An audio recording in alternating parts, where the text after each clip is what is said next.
eles estão ali na paragem do autocarro, lá.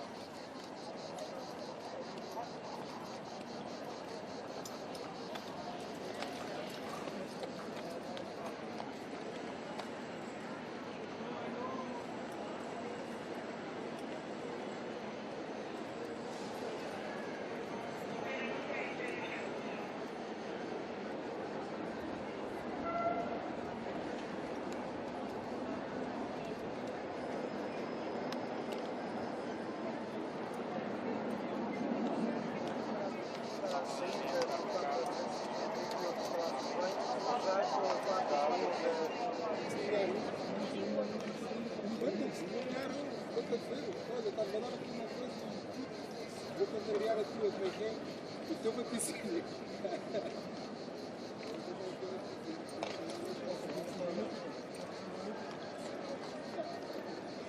Não, mas aí, imaginável ali.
Eu ia trabalhar, depois entranhei pelos ouvidos certamente. Entranhei, agora uma hora a fazer uma coisa. Estava um dia a ficar mais trabalhar.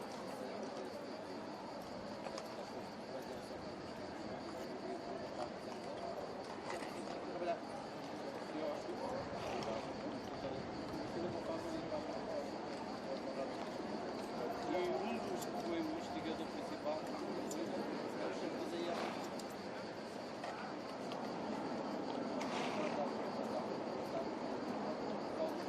Tinha estado em contágio, suposto, não sei o que, e eles não conseguem saber de que vão poder.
termos de serviço, se não virar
Aqui. Deixa eu ver onde é que estou de volta. Para sair. Sim, sim. Já.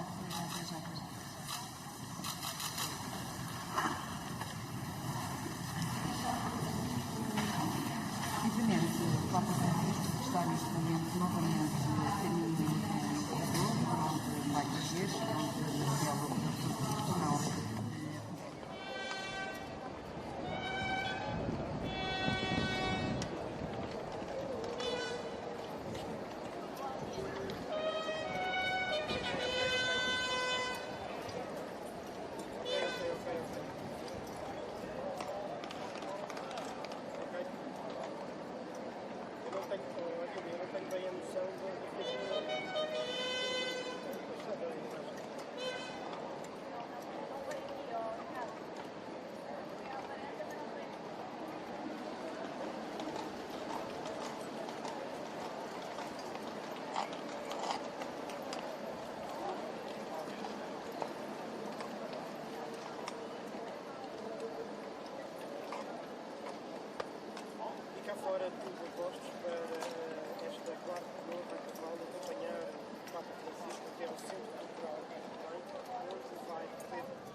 Que dentuças.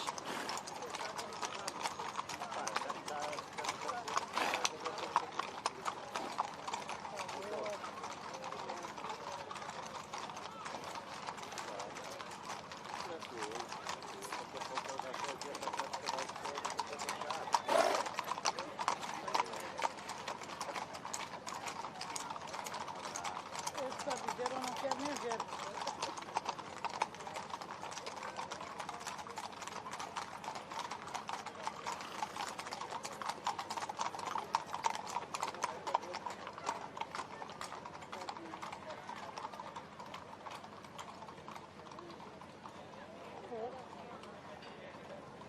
Olha, deixou-me de gravar.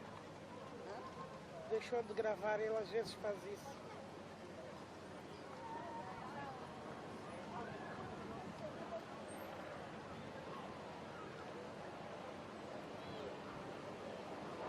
É que eu não estive a olhar para lá, só espero que tenha gravado quando o Gonçalo passou. Porque ela às vezes salta, não se abre.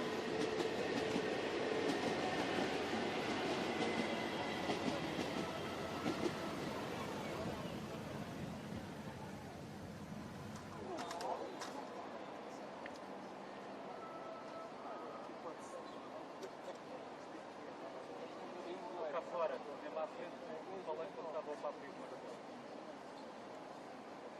Estou a arrumar as coisas. Estás cá fora?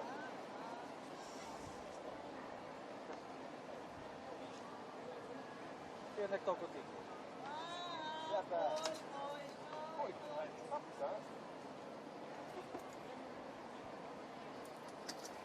estás a pé da Ana Baião está a atravessar a rua.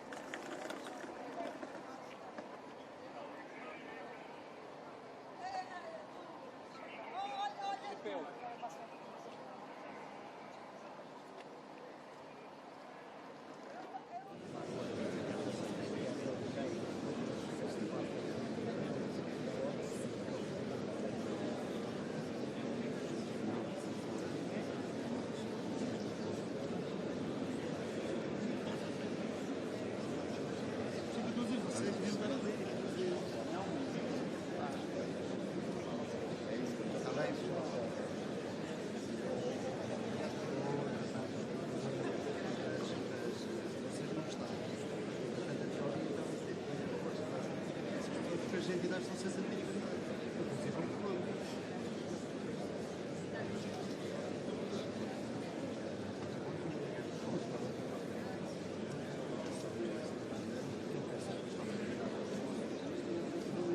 só vim para aqui porque cada altura já estavam a ser negativos. Essa primeira aqui em casa já é. Mas o gajo já desceu. gente é capaz de dar. É capaz de dar. Ele já falou. Assim que faz a vida menos chata.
Portugal, where Pope Francis has just begun his 42nd apostolic journey. This is his very first day, and this, in fact, is his very first public event here in Portugal. As we know, the Pope has come here to celebrate the 37th World Youth Day.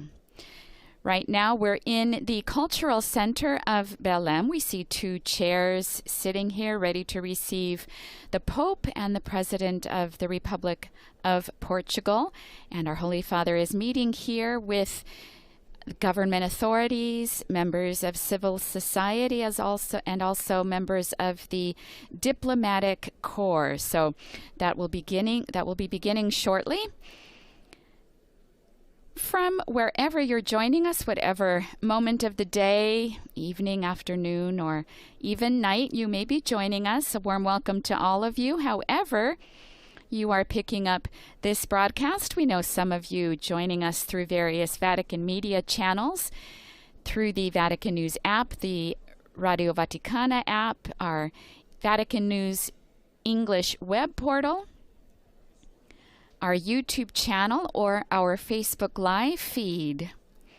To all of you tuning in through television, a most warm welcome to those of you who are tuning in through EWTN, Shalom World Television Networks USA, Shalom TV India and Sunday Shalom, at Madarshan TV India, Salt and Light Media, Catholic Faith Network, Catholic TV, and Uganda Catholic Television. And we have some radio listeners out there. Welcome to all of you joining us through Radio Maria in Papua New Guinea. Those of you joining us picking up our shortwave radio transmission, or other local diocesan or radio channels who are picking up the broadcast, as well as those of you who have found us through other digital platforms. Our Holy Father now entering, it's just about 1:20 in the afternoon. Our Holy Father arrived this morning from Rome, departing Rome at about 8 o'clock in the morning. And he was officially welcomed by the President of the Republic, Marcelo Rebelo de Sousa, whom we'll be seeing shortly. And he just met with the President at the National Palace of Belém, or the Palacio Nacional de Belém. Our Holy Father was welcomed there, and he left a greeting in the Book of Honor. And I quote, "As a pilgrim of hope in Portugal, I pray and hope that this young-hearted country will continue to reach out towards horizons of fraternity. Lisbon, city of encounter, will inspire ways of facing together the great questions of Europe and the world."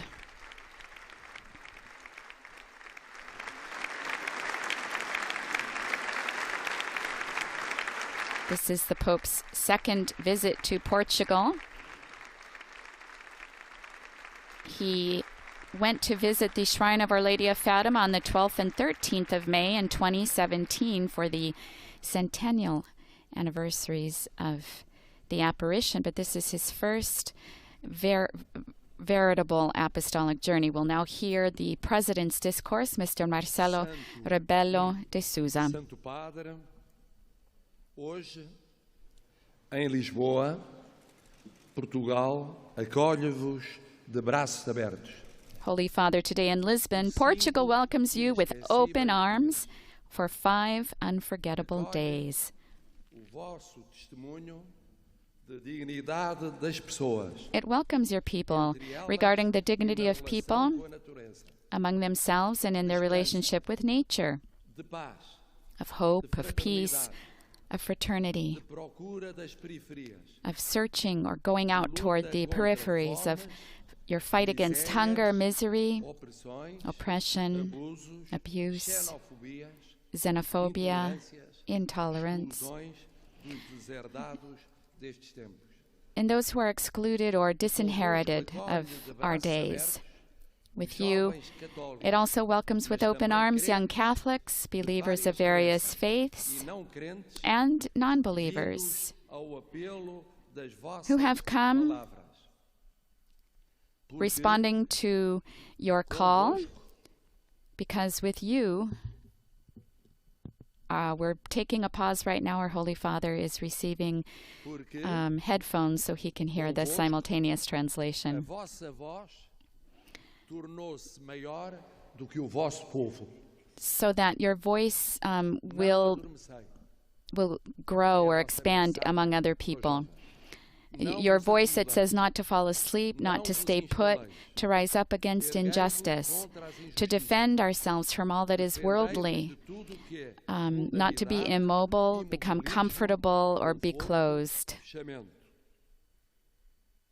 Deixai a vossa marca Your call to leave our mark on this world, permitais que vos roubem a and vossa not to alegria, allow that the a joy vossa of youth be stolen, Ousai sonhar grande. and to dare to dream big. Santo Padre, Holy Father, é neste mesmo espírito que Portugal quer viver a it is vossa in this same presença spirit e that a Portugal vossa wants to live your mensagem. presence and your message Nestes 5 dias e para além deles, in these 5 days and after, conforme o lema da in jornada, accordance with the motto of the World Youth Day, e partir to arise and go in haste, levantar-se, to get up, to rise, since it's never too late hoje to go in search of another, ainda mais do que ontem.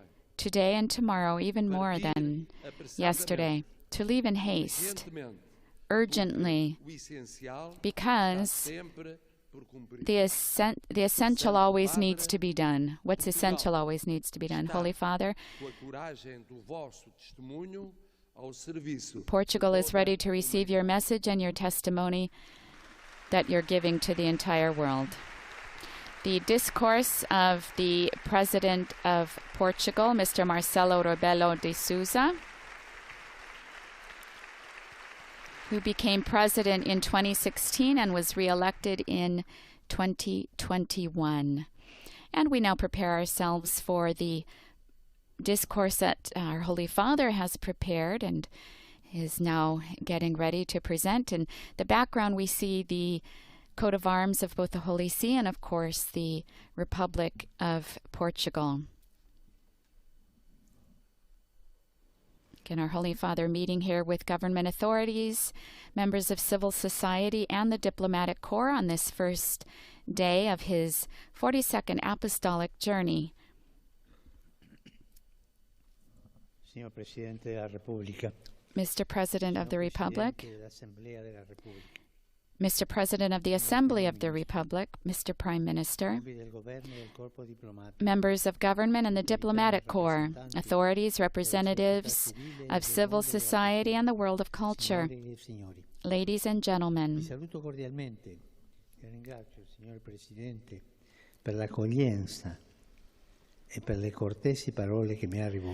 I greet you cordially, and I thank you, Mr. President, for your welcome and kind words. He was very welcoming, Mr. President. I am happy to have come to Lisbon, the center of encounter, city of encounter, which embraces many peoples and cultures, and which in these days is even more global. In a certain sense, it has become the capital of the world, and even of the future, because young people are the future of the world. This very much befits its multi-ethnic and multicultural character. I think of the Moraria district, where people from more than 60 countries live together in harmony. And it displays the cosmopolitan face of Portugal, grounded in a desire to be open to the world and to explore it, setting sail or navigating towards ever new and vaster horizons.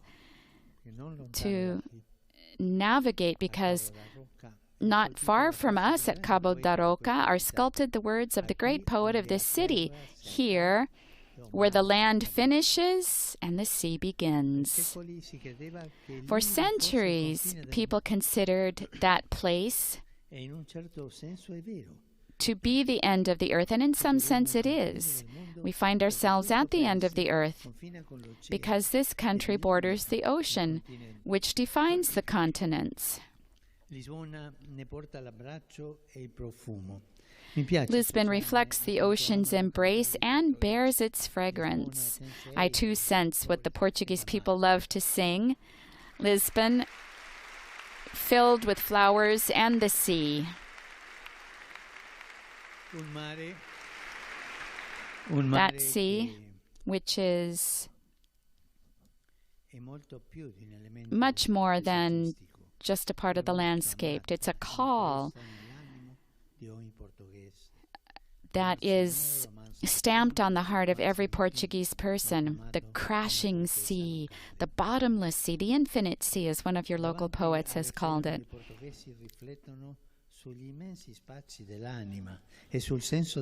Gazing at the ocean, the Portuguese people reflect on the immense reaches of the soul and the meaning of our life in this world. So I too, inspired by the image of the ocean, would like to share with you some thoughts.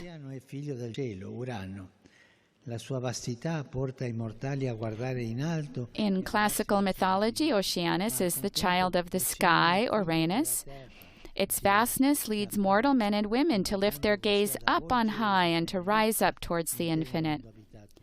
Yet Oceanus is also the child of the all-embracing earth, Gaia, calling us to embrace with tenderness the entire inhabited world. The ocean does not merely link people and countries, but lands and continents. Lisbon is an ocean city. Thus, it reminds us of the importance of the whole. To think of borders as places of contact, not as boundaries that separate. Today, we realize that the great questions facing us are global, yet we often find it hard to respond to them precisely because, faced with common problems, our world is divided, or, to say the very least, is insufficiently cohesive, incapable of confronting together what threatens us all. Planetary injustice, wars, climate and migration crises, these are moving forward much more rapidly than our ability and often our will to confront these challenges in a united way. Lisbon can suggest a different path. It was here in 2007 that the Treaty for the Reform of the European Union was signed. That treaty, named after this city, affirmed that the Union's aim is to promote peace, its values, and the well-being of its peoples. Yet it goes beyond that, asserting that in its relation with the wider world, it shall contribute to peace, security, the sustainable development of the earth, solidarity and mutual respect among peoples, free and fair trade, the eradication of poverty, and the protection of human rights. And he ends the quote. Non sono solo parole, ma pietre miliari per il cammino della comunità europea. These are not only words, but milestones along the path of the European community, and are impressed on this city's memory. This is the spirit of the whole, inspired by the European dream of a multilateralism broader than merely that of the West. Secondo un'etimologia discussa, il nome Europa deriverebbe proprio da una parola che indica la direzione d'Occidente. According to a debatable etymology, the name Europe derives from a word meaning the direction west. What is certain is that Lisbon is the most westerly capital of continental Europe, and thus speaks to us of the need to open ever broader paths of encounter. Portugal is already doing this, above all with countries of other continents that share the same language. It is my hope that World Youth Day may be for the old continent. He's making a joke that we can call it the elderly continent. It is my hope that World Youth Day may be for the old continent an impulse towards universal openness, that it might become younger. For il mondo ha bisogno. Ha bisogno del suo ruolo di pontiere e di pace nella the world needs Europe, the true Europe. It needs Europe's role as a bridge and peacemaker in its eastern part. In this way, Europe will be able to make its own specific contribution in the international arena based on the ability it showed in the last century in the aftermath of the world wars to achieve reconciliation and to realize the vision of former enemies who joined together to work for a better future. That goal was attained by initiating processes of dialogue and inclusion, and by developing a diplomacy of peace aimed at settling conflicts and lessening tensions, attentive to the slightest signals of dissension, and reading between the most crooked lines.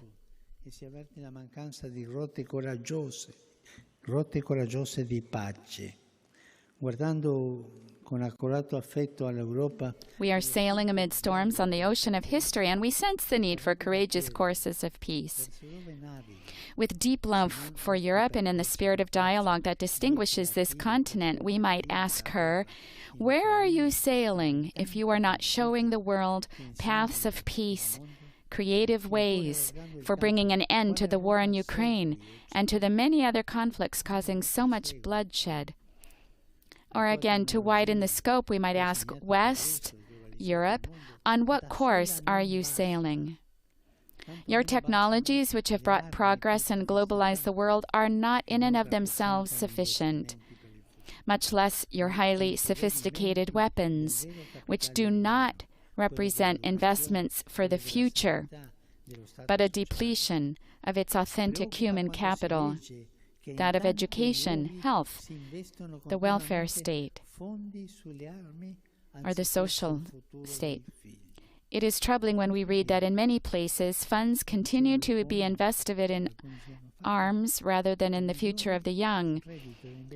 And he said he spoke with a government official recently, and he said that the largest investment goes toward weapons and not toward the future of its children. I dream of a Europe, the heart of the West, that employs its immense talents to settling conflicts and lighting lamps of hope, a Europe capable of recovering its youthful heart, looking to the greatness of the whole and beyond its own immediate needs, a Europe inclusive of people and persons without chasing after ideologies and forms of ideological colonization. And this, the people who founded the European Union are examples of this because they had big dreams.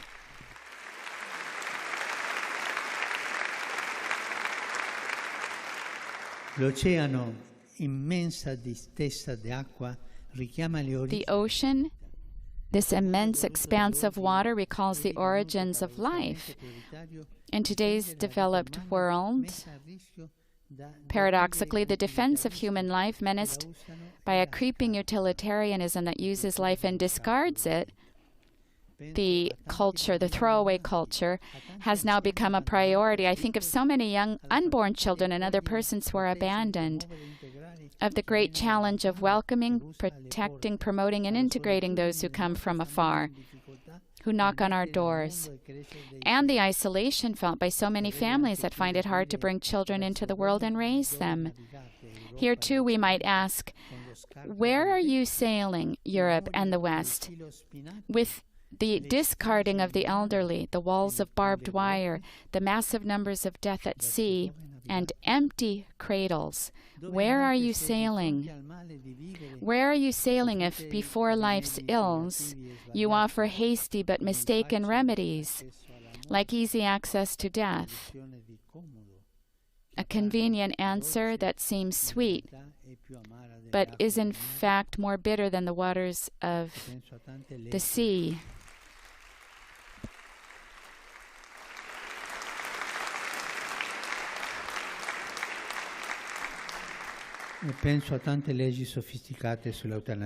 I'm thinking of many sophisticated laws regarding euthanasia, he added. Lisbona, abbracciata dall'oceano, ci dà però motivo di sperare. La città della speranza. Lisbon, surrounded by the ocean, nonetheless gives us reason to hope. A sea of young people is pouring into this hospitable city, and here I would like to express my gratitude for the hard work and generous efforts shown by Portugal in hosting an event so challenging to organize and yet so rich in hope. As a local saying goes, in the company of the young, we never grow old. Young people from around the world who long for unity, peace, and fraternity, young people who are dreaming, urge us to make their good dreams come true. They are taking to the streets not to cry out in anger, but to share the hope of the gospel, the hope of life.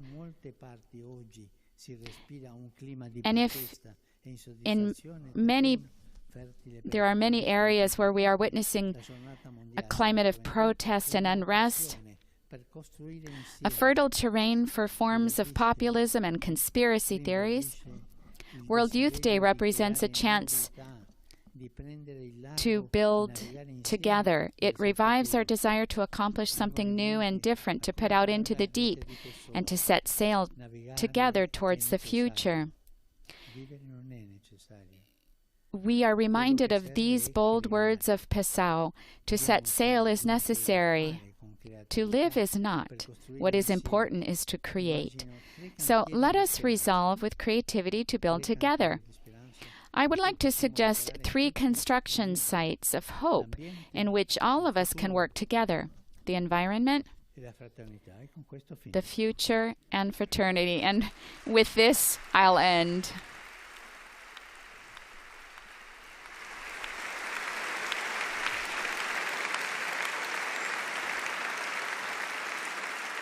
L'ambiente, ambiente, futuro e fraternità. L'ambiente, il Portogallo condivide con l'Europa tanti The environment.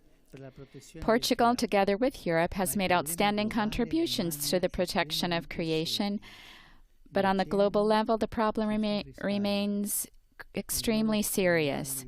The oceans are warming, and their depths are bringing to the light.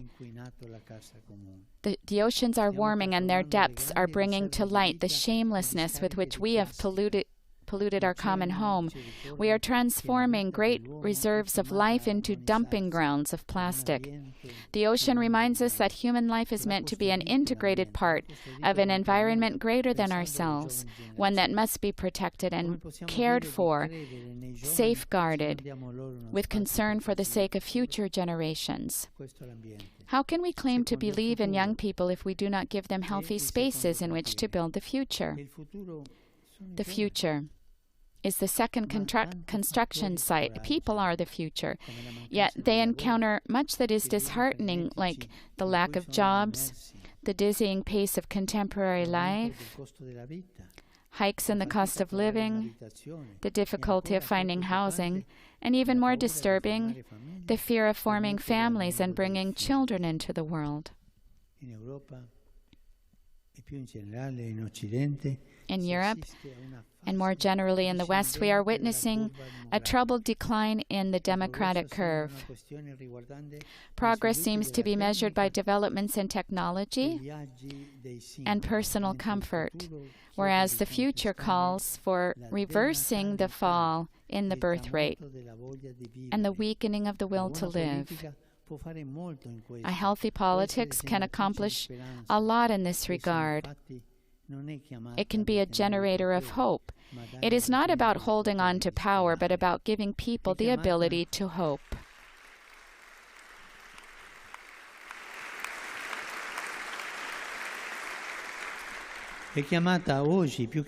Today, more than ever, government is about correcting the imbalances of a market economy that produces wealth but fails to distribute it, depriving people of resources and security. Political life is challenged once more to see itself as a generator of life and concern for others. It is called to show foresight by investing in the future, in families and in children, and by promoting intergenerational covenants that do not erase the past, but forge bonds between the young and the old. We need to recuperate this, forging bonds between the young and the old. This is encouraged by that sense of saudade, which in the Portuguese language expresses a kind of nostalgia, a yearning for an absent good that is born of contact with our roots. Our young people need to find their own roots in their older people. Here, education is essential, an education that does not simply impart technical knowledge directed to economic growth, but it aims to make the young part of history, to pass on a tradition, to value our religious dimension, and to favor social friendship. And the final construction site is fraternity, which we Christians learn about from Jesus Christ. In many parts of Portugal, we encounter a lively sense of closeness and solidarity. But in the broader context of a globalization that brings us closer but fails to create fraternal closeness, all of us are challenged to cultivate a sense of community, beginning with looking for those who live nearby. For as Saramago observed, what gives true meaning to encounter is concern for others. And we have to travel far to arrive at what is near. How beautiful it is to realize that we are brothers and sisters, and to pursue the common good, leaving behind our conflicts and our differing viewpoints. Here, too, we can see an example in these young people who, with their pleas for peace and their thirst for life, impel us to break down the walls of separation erected in the name of different opinions and creeds. I have come to see how many young people long to draw closer to others. I think of the Missão País initiative, which leads thousands of young people in the spirit of the gospel to share experiences of missionary solidarity in the peripheries.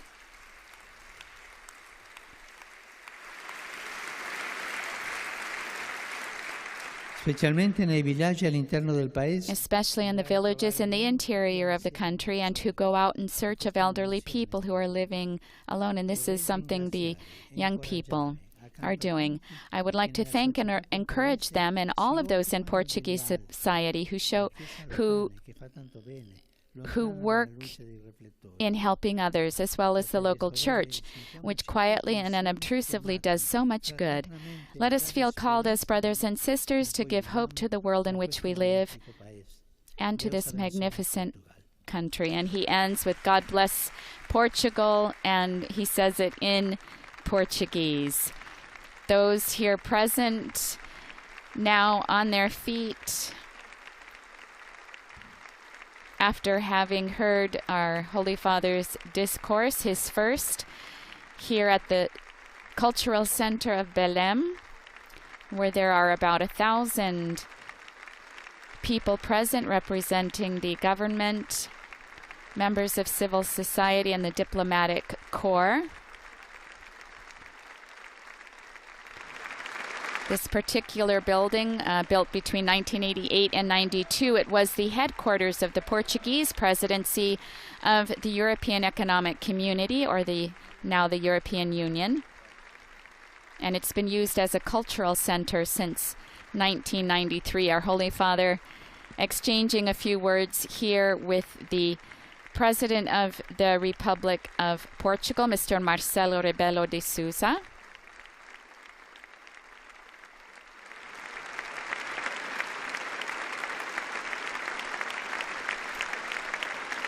As we see the hall very much like a theater, it's also used for entertainment and exhibits. Our Holy Father is now in his wheelchair, acknowledging all those who've come here.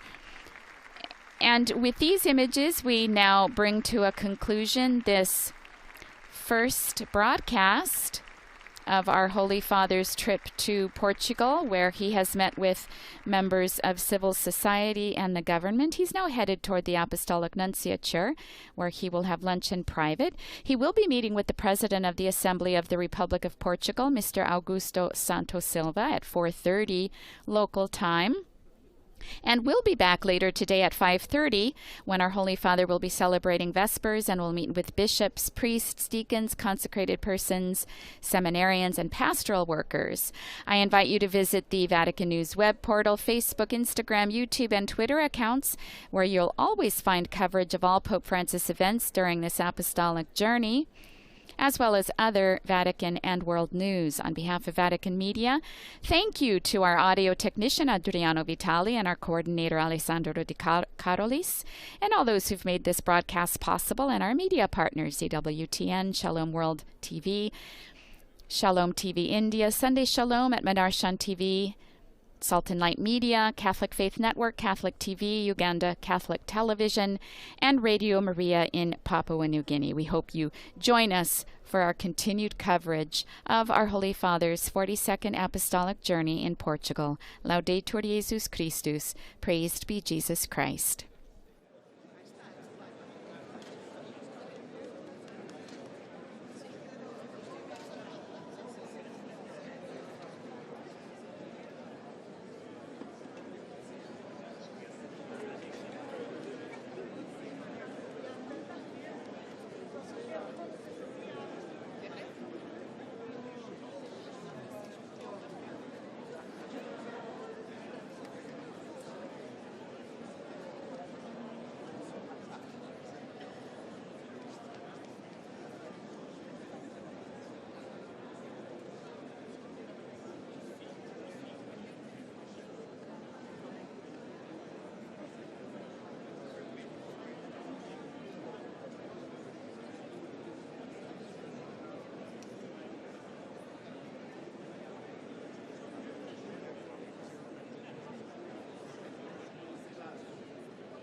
Colombianos, enseñen a bailar la cumbia Lisboa, que Lisboa es Colombia.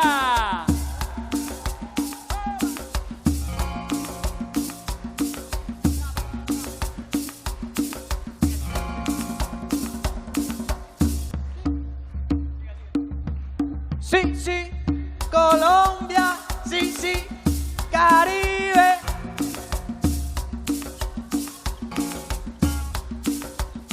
Sí, sí, Colombia, sí, sí, Caribe.